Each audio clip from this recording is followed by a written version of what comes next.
Assalamualaikum dan selamat malam semua. Okey, untuk video kali ni kita nak tera teh tahu beluk. Okey, upeh kita guna upeh cacing. Cacing tak besar mana. Tadi kita ada jumpa cacing besar.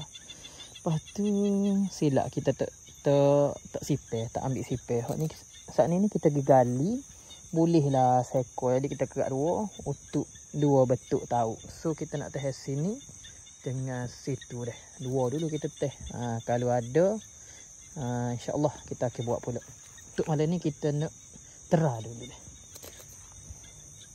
Okey, sekarang ni kita teh dah sini so. Nampak tu pelapung putih itu. Dia juga so lagi sini. Tu. Deh. Ni mata kita teh, mata kita teh tahu kakak ni. Tapi disebabkan ni kita tak teh dah kakak sebab air keruh. Air keruh jadi kita tera teh beluk lah pula. Harap ada rezeki lah. Okay, kita tengok pagi esok lagu mana. Dah kita tidur dulu. Sekarang ni pukul 5.45 minit pagi dah. Kita nak tengok ada kodok hasil. Tu. Okay, kejap dah.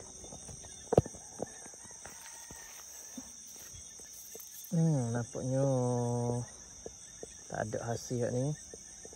Upeh pun ada lagi. Ini tak ada hasil. So lagi ada kodok ni. Bismillah.